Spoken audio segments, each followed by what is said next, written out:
आज म बनाउने जाँदैछु चिकनको कलेजो अनि जातो। त्यसमा मैले तयार पारेको छु अदुवा लसुन, काँचो खुर्सानी पिँधेको, अनि त्यसपछि टमाटर अनि प्याज। सुरुमा मैले तेल हालेर मेथी पड्काएँ। मेथी पड्केको स्वाद चाहिँ सेन्ट बास्ना चाहिँ मलाई साह्रो मिठो लाग्छ। अनि त्यसपछि हालेँ मैले प्याज, मजाले भुट्छु प्याजलाई पहिला।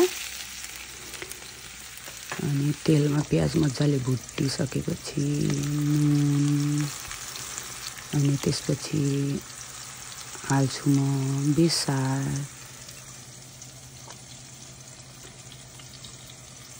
नुन र बेसार हालिसकेपछि मजाले यसलाई ब्राउन हुनिन्जेल चाहिँ मजाले भुट्छु है।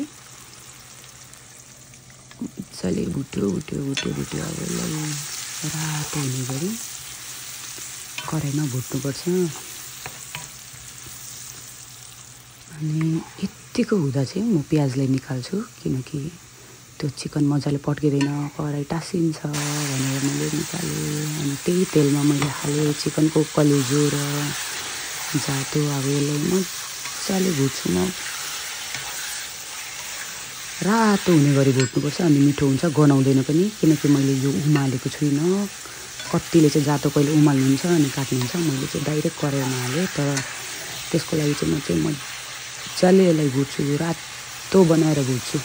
त्यस्तो हुँदा चाहिँ गनाउँदैन। यहाँ हेर्नु मेरो चिकनको जातो र कलेजो कस्तो राम्रो देखेँ, मजाले पट पट पट पट पट पट भुट्यो। यत्तिको चाहिँ बनाउनुपर्छ, यो कराईमा डढ्दैन पनि। अनि त्यसपछि म हाल्छु टमाटर अघि काटेको, अनि अदुवा लसुन, अनि त्यसपछि काँचो खुर्सानी पिँधेको,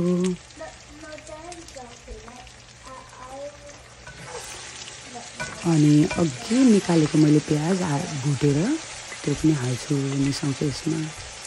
अनि मजाले चलाउँछु, मजाले चलाउनुपर्छ। अलिअलि बिचमा पानी हाल्दै गर्दा पनि हुन्छ, डढ्यो जस्तो लाग्यो भने। डराउनु चाहिँ हुँदैन। मजाले भुट्यो। अनि गरम मसाला,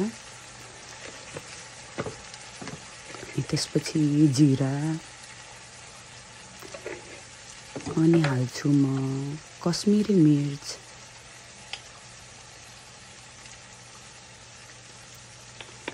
यो चाहिँ कश्मिरी धुलो खुर्सानी हो, यसले कलर राम्रो आउँछ भने मैले हालेको।